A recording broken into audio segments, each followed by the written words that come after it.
one for you tonight, but yeah, this one is another one that kind of surprised me a wee bit, but slightly more basic. Okay, so this lady is a Gravida 1 Paranaut. I'm not going to probably talk through the entirety of this slide just because it's a little bit long, but she had chest pain once as a result of COVID. She had HSV, which was treated in pregnancy. Was prophylactically treated in pregnancy. Migraines, a BMI of 34, anxiety, and was an ex-smoker. She had a normal growth scan at 34+2 and had an estimated fetal weight on the 60th centile. So basically, there was a lot of confusion because she had one raised PCR, which then normalized and then went back up again when she was around 39+3. But she was seen in day assessment unit for repeat PCRs repeatedly, sort of every week or so. And her platelets were on the lower side. So there was debate whether or not she was going to be induced or not. And it all looked a little bit complicated. There's not many CTGs from day assessment unit just because she was coming in for just PCR checks. But at 35+3, she had a baseline rate of 140, just so you know a bit about her antenatally. So she was booked for an induction for low platelets. I think they were 126 at the time, and a raised PCR. And the last one that they did was 78 when she was 39+3. But they decided to induce her at 40+1. This is her CTG prior to her PROPES. As you can see, Dawes-Redman criteria met at 44 minutes. Baseline is at around 140. Good accelerations and good variability here. There's questionable maternal movement, which may have caused that deceleration, but it was kind of taken off. The Dawes-Redman criteria met, so we moved on essentially. On the 2nd of the month, she had a PROPES inserted at 17:20. Bishop score was 0 at the time. Observations, as you can see in the corner, blood pressure of 123/80, pulse of 90, and a temperature of 36.4. Any queries, concerns at all at this point?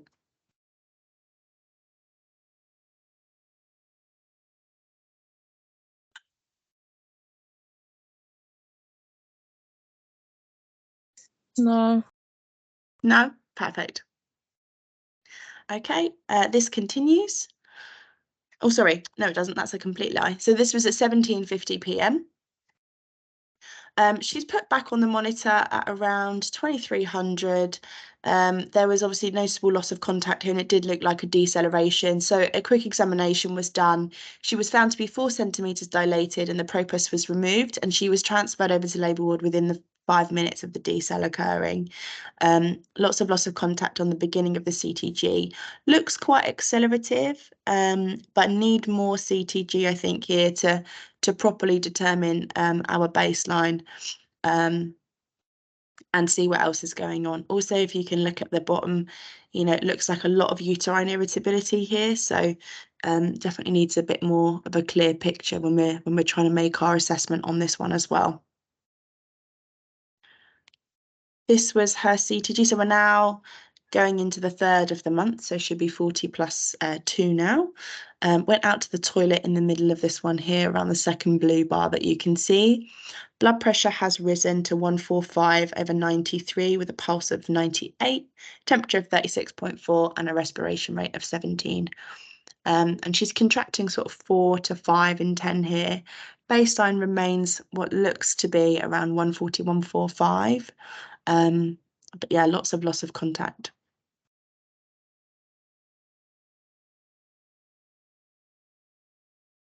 This then continues again. Cervix is examined at 0030 because this lady feels an urge to push. So she's identified as being 6 to 7 centimeters dilated. 5 minutes later, she shroms and there is blood-stained liquor. And then shortly after that, she has her epidural sited and a test dose given very, very quickly, which is great because I think, if you look at the contractions that she's having, this is sort of 5 in 10 now. She was in quite a lot of distress, which I don't think would have been helping with the loss of contact here either. But pretty good considering the epidural was being sited in this time period. Any questions or comments?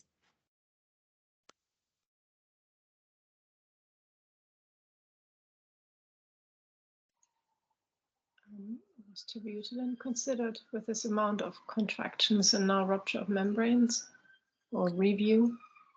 I don't think so at this point. I don't know if a registrar had come to review at this point in the day. Oh, sorry, in the night. But also maternal pulse, as you can see in the top, in between the sort of third and fourth bar here, mum's pulse went up to 117, although it's recorded as 97 on her news chart on our Cerner documentation. So I'm not really sure why there's two different pulses that are recorded here. I don't know whether one was manual and then one was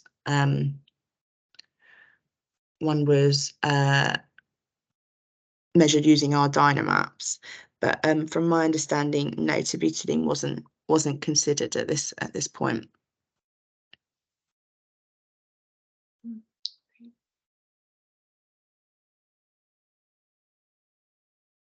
Would you have given it, Dagmar? Did I remember the time of ProPES correct as 5 o'clock? So this is essentially now 7 hours after the ProPES. So just removing it does not take the contractions away entirely, because although, I mean, the risk of hyperstimulation with ProPES is 4%, no? So if it happens instantly and you remove it, so that's the reason why we keep the trace on, then you are very likely to remove all the ProPES. The question is to what extent has it been absorbed. So if you remove the ProPES, and that was done now about an hour or so earlier, and you have this amount of contractions and it looks like like too many, then if your membranes now rupture on top, I would have a low threshold of doing that if you think that the blood-stained lycra is really just the changes to the cervix and not an abruption. So the answer is, in short, is yes. I would consider it. Perfect. But obviously, being very aware of the fact that, yeah, we need to double check that the bloodstained lycor is primarily due to the cervical changes as opposed to an abruption, because obviously what we don't want to do is give terbutaline to someone that's having an abruption when we know that that can cause much more damage than not. Correct. Okay. So this is the next segment of the trace. Blood pressure of 150/97, pulse of 97, temperature of 36.5 and a respiration rate of 17. Normally we would treat blood pressure sort of over 150/90 or over 160/100, or sort of recheck them regularly. Obviously they were being checked because of her epidural.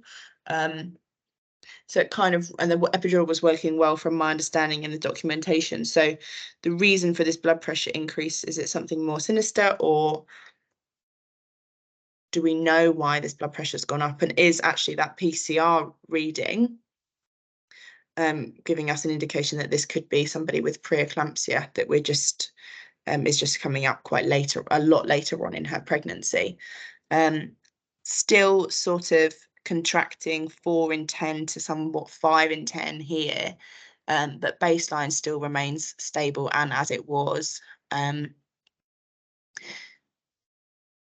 Slightly reduced variability, but would anybody be concerned enough to act upon this?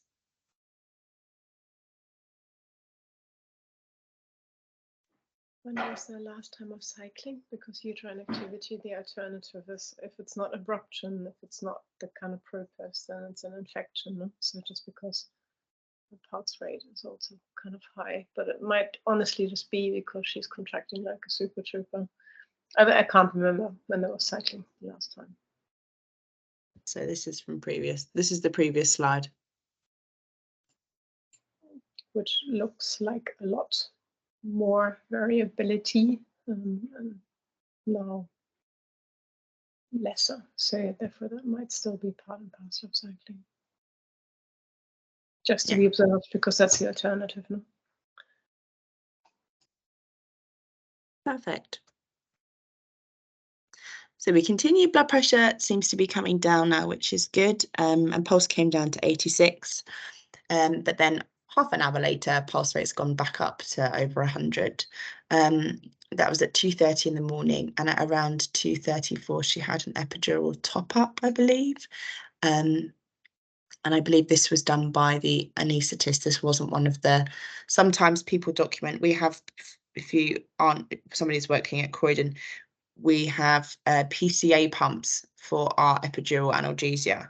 So there's sort of 5 mils runs through on a 5 mils an hour runs through continuously, and then the women have sort of self-control over giving themselves more of a top up. But normally when we record the top ups, it's because the anaesthetist is actually present to give a larger dose to sort of help the woman become much more pain-free. But some midwives do document the top-ups as in every time the woman presses the PCA button. But yeah, just to put that into sort of perspective. Any concerns about our variability at all?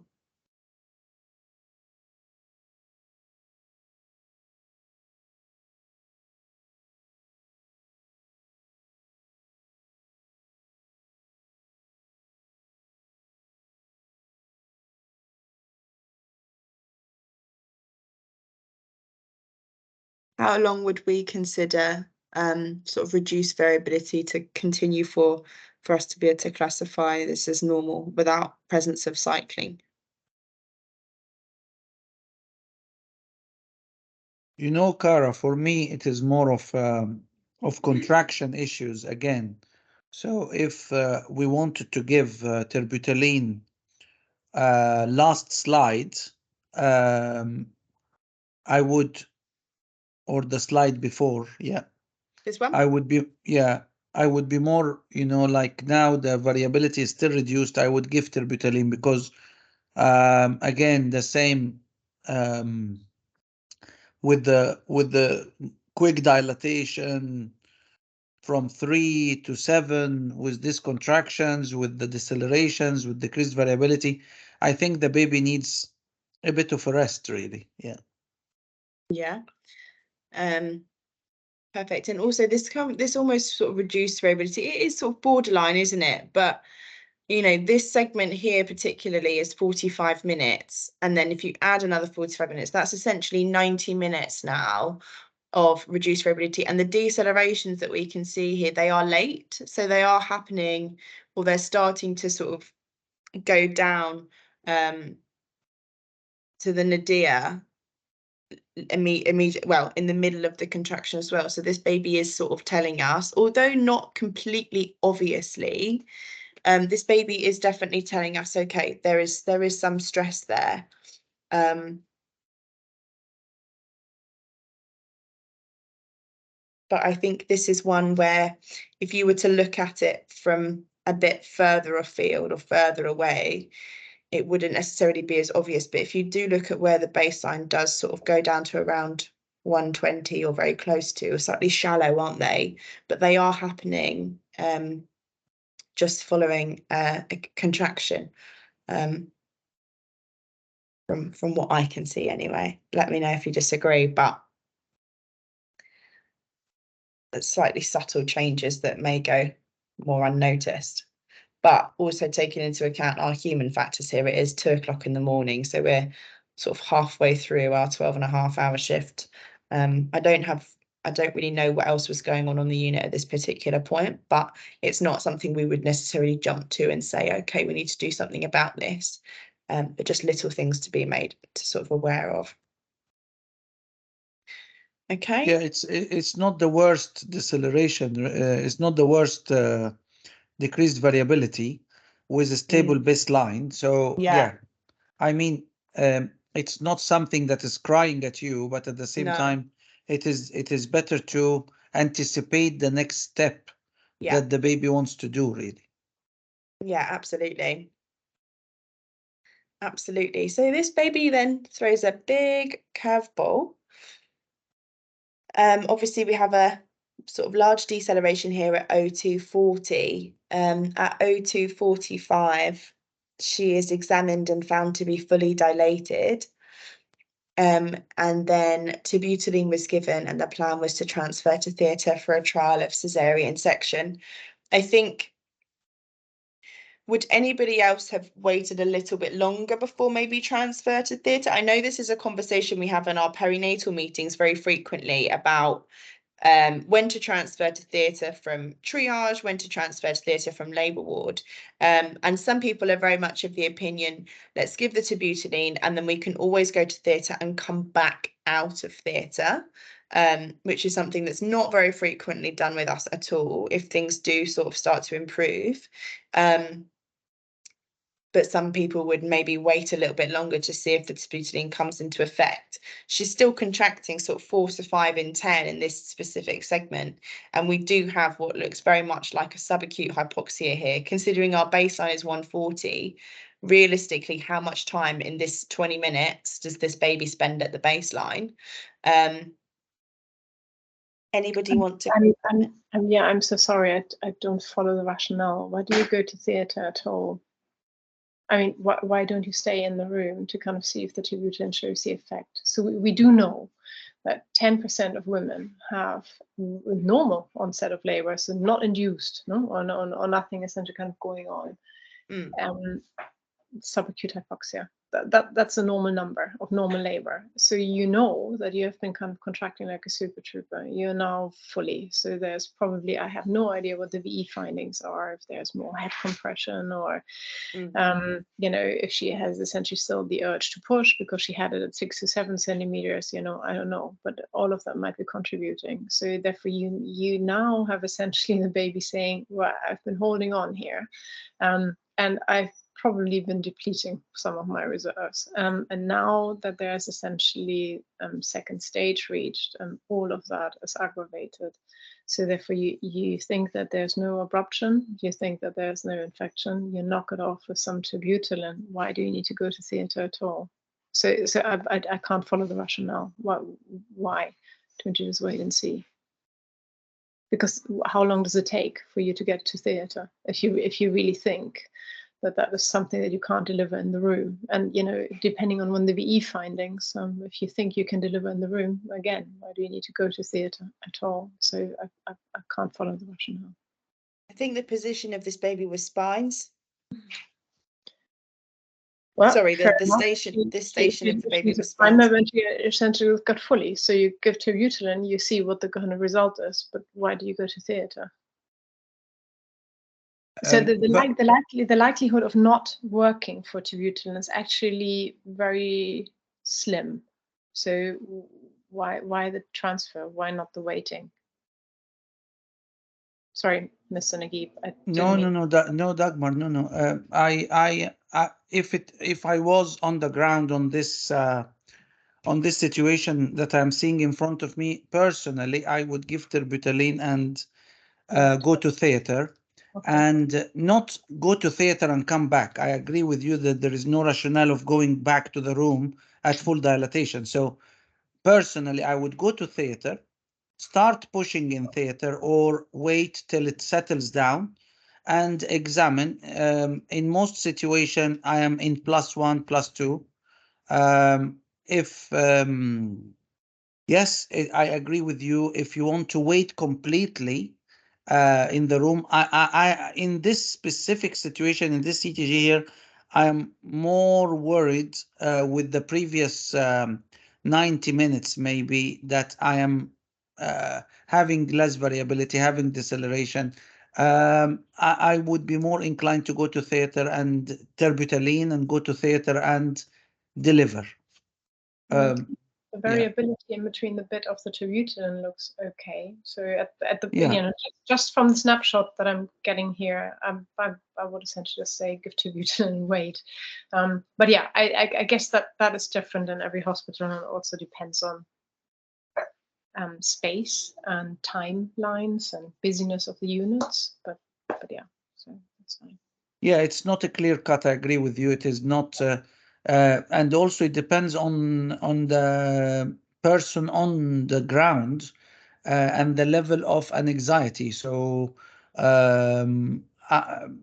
although I agree with you, it is terbutaline and weight possible, but I don't usually trust babies so much. So I would be more inclined to go to theater and deliver if I can, rather than of course, if it's +1 or so, like a possible instrumental.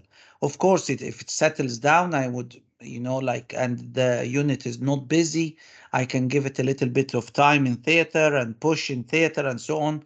I mean, it is different. Scenarios are different, as you said.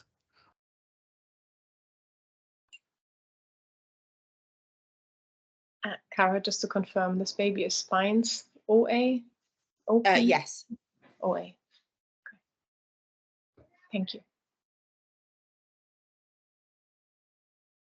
Okay, so the registrar does, I believe the midwife did this examination. The registrar does an examination in theatre at 0300. The cervix is fully dilated but presenting part at -1. So the decision was made for a category 1 cesarean section.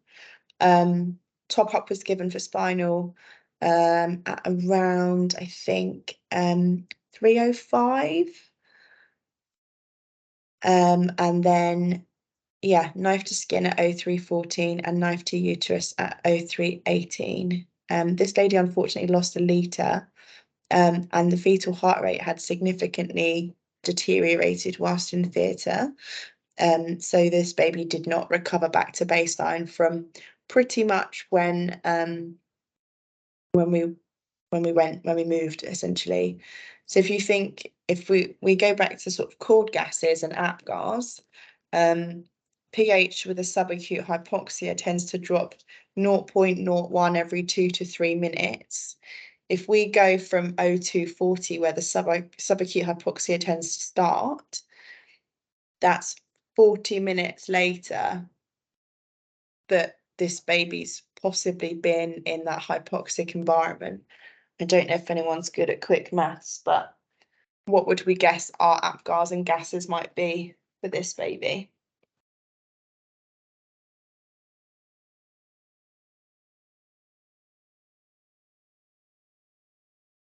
I will go for 7, something like 7? that. Yeah. Yeah.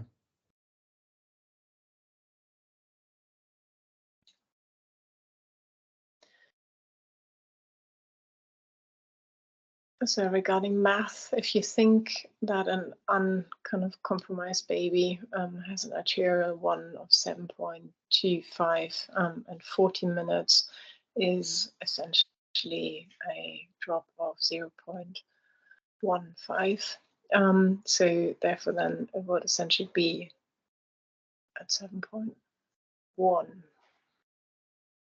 math-wise. And the old definition of subacute hypoxia is 30 seconds on the baseline, 90 minutes in deceleration. That is where the kind of pH calculation came from, not the new definition of more than 50% down. Say that again, Dagmar. I think we had that 2 weeks ago, no? That I said, like, has anybody actually kind of seen where this comes from? And that's essentially the subacute hypoxia, the definition started off as 30 seconds on the baseline, 90 seconds in deceleration. So that is how the original definition came about. But it was essentially not regarded as safe, because unless you're working in a unit with stun and the definition came from a unit where they use stun, I don't think that anybody would feel particularly confident on sitting on a CTG where the baby spends less than 1/3 on the base rate. So therefore it essentially kind of got expanded to more than half in deceleration. But that was not where the kind of pH drop comes from. The pH drop is actually really based upon the old definition. So therefore, if you kind of think that you had 40 minutes, no, so 240 to 318, and you think that you had a kind of drop from a normal pH beforehand, then you essentially would think that your kind of fall of pH is 0.2. It's double, no? If you kind of think every 20 minutes. So if you think you had a kind of pH of 7.25 arterial beforehand, then you would essentially think now that you're at 7.02, 7.07. Sorry, long explanation, but yeah. Perfect, thank you. So this baby was born weighing 3,640 grams on the 57th centile with APGARs of 2, 7 and 10. This baby had very, very poor gases, pH arterially of 6.89, lactate of 12.9 and a base excess of -18. I believe these were taken from the same vessel, considering there's not much of a difference. Well, there's definitely not a difference of 0.03 in between those pHs. It's 0.01, so I think these were from the same vessel, and I believe they were from the arterial. Baby had a set of inflation breaths, which worked effectively, and then had 2 sets of ventilation breaths with good chest rise. By 2 minutes, baby regularly was respirating by itself, but with very poor tone and a very high temperature of 37.6. Heart rate remained above 100 the whole way through, which was good. But because of these gases, we started passively cooling this baby. Very luckily, this baby made a very, very good recovery, and was returned to mum within 12 hours of life, which is our sort of ideal situation, which is great. And our repeat capillary gas was 7.2 when they did it a couple of hours later. So yeah, baby was screened and treated, given some IV antibiotics, and was kept a very close eye on by our transitional care team. But a good outcome considering how poor this baby's condition was at birth. Did the CRP ever rise of the baby? Because the CRP? Yeah, because we were discussing that there was essentially not much of a kind of change of variability and it looked reduced. So therefore that would fit to the kind of high base excess and lactate. So we'd be thinking that the late decelerations and were compensated, no? Right, but so therefore the question is essentially, was there ever any infection underlying? Do you know the CRP? No, so the blood cultures came back as negative, and I believe the CRP for the baby stayed under 5. Normally when it raises, we would keep a baby admitted for at least sort of 5 days for worth of antibiotics, but this baby was actually home within 72 hours. So yeah, so hypoxia, subacute acute. Complete subacute hypoxia. Based upon lots of kind of uterine activity. Yeah, and the likelihood is because of the sort of reduced variability and those late decels beforehand, that could have obviously been a sign of a rising lactate and obviously base excess as well. So the fact that this baby was showing us little discrete signs of compensation before going into a subacute hypoxia, obviously everything's kind of worked in matrimony. Yeah. So would you at Croydon consider giving tibutylin if you have a lot of uterine activity based upon ProPES earlier?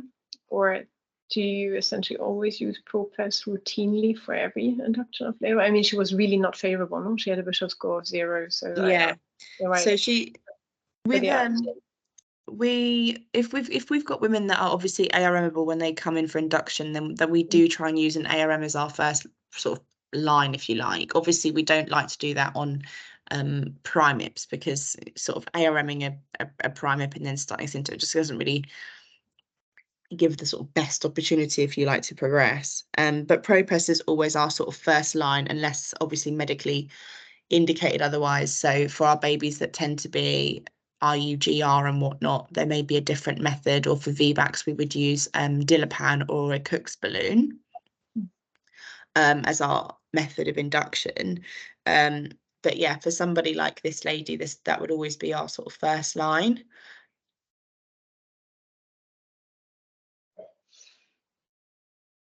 Okay.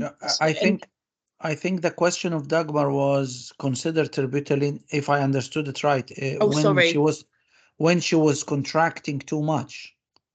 Yeah, sorry. I got distracted by the last part of your question, but not the beginning. If you use PROPUS routinely for a kind of unfavorable Bishop score and don't use mechanical means, then that means you're kind of potentially having 4% of all of your women hyperstimulating. So therefore, what's your attitude to terbutaline then, if you have that in the first stage of labor? I think terbutaline is one of those that is very much dependent on the clinician and how comfortable they are with the use of it. But also, despite the fact that obviously she was contracting 4 to 5 in 10, we're very clear with the whole, okay, tachysystole is more than so-and-so contractions in 10 minutes, and hyperstimulation is when it starts to affect the baby. And I think probably in this case, it was more a case of, okay, well, it's not affecting the baby yet, so let's hold back on it. That was my complete assumption. I obviously don't have that. It's not written down anywhere or documented. I think it is very much dependent on who's on the day that will determine if terbutaline is used or not. I'm essentially just kind of giving you the data. So 1 in 10 with spontaneous labor has subacute hypoxia in labor. 1 in 10 has essentially subacute hypoxia in the second stage. If you have induced labor, that number goes up to approximately 30%. So if you have this amount of contraction and kind of speedy progress, then that's essentially 1 in 3 that you're looking at. So that these are just the numbers, just because I like reading numbers. Sorry, but so therefore that's the number that you're looking at. It goes up to 3 in 10. 1 in 3. So 3 in 10 or 1 in 3, however much you want to say is that, or 35%. So 35% of women, if they contract like that, essentially kind of make speedy progress. Essentially 1 in 3 or 33% approximately has hyperstimulation in the second stage. That's the numbers that you're looking at if you use PROPUS. Yeah. It's good to have those numbers. Yeah. So just to answer the question, Dagmar, and I don't think the statement of that I'm going to say is applying only to Croydon. It applies to all hospitals really I've worked in, and terbutaline is more dependent on the operator. And some people are really adamant. They don't believe in terbutaline, and terbutaline increases the blood loss, like in cesarean, like what we have seen here, and all the ideas about terbutaline. And of course, coming from the School of Georges, where terbutaline is, as they say, on the wall, we are encouraging terbutaline so much, but still, whatever you say, in any place, you will have some reluctant people who don't want to manage or anticipate or read the baby. We try to teach in this CTG with of course, all of us contributing, and you telling us about all the evidence and so on, and which is brilliant. But whatever we say, Dagmar, there is always the reluctance and the people who think if you slow down labor, you are like stopping or subjecting her to C-section and so on, while we try to preach that to preach really that you need to give terbutaline. And while we say so, in some occasion, people take us wrongly and give terbutaline in situation where they shouldn't give terbutaline.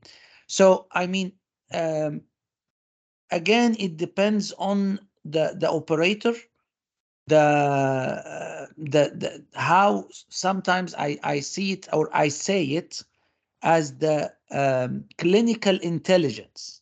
And it is, you cannot ever teach people clinical intelligence. I feel like even if you put the most like robust guidelines of this and this and this, you will find people going right or left because they don't want So the answer is, as Kara said, it's operator dependent.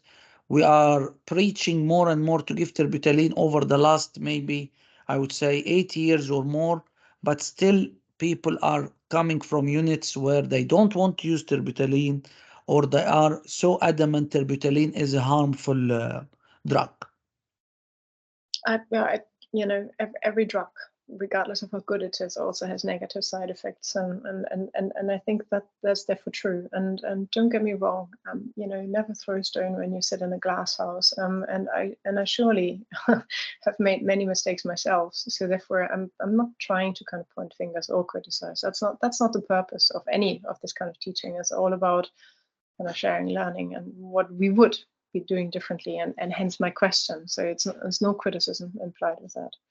No, I know it's not a criticism. What I'm saying is this situation really needed terbutaline earlier when you said it, and I agree with you.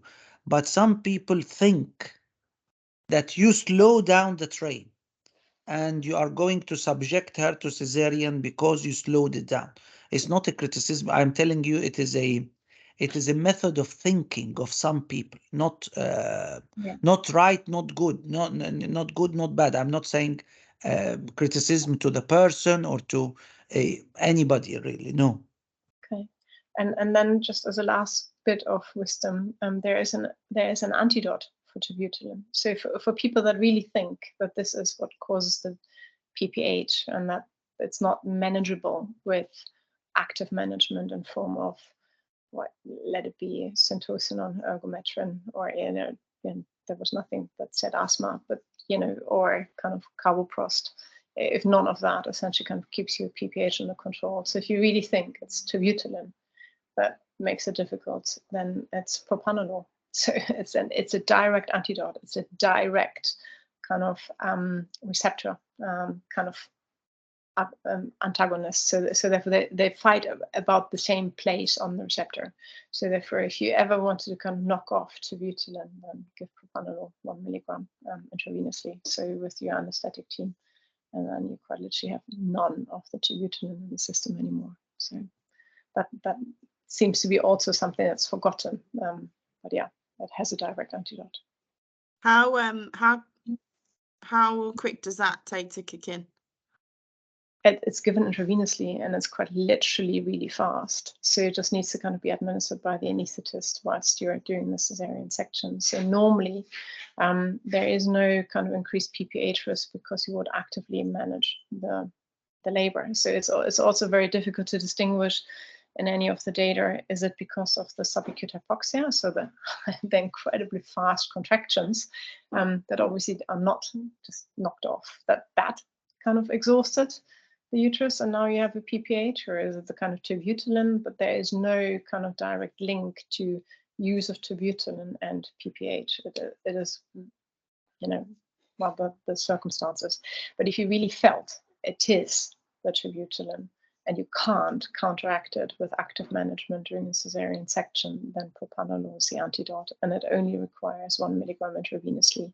So that should be known to the anaesthetist, but ideally also the obstetricians, because you could encourage that, because that quite literally is directly on the same receptors, kind of using its counteraction. And it's really fast acting because it's given intravenously. It's actually faster than terbutaline.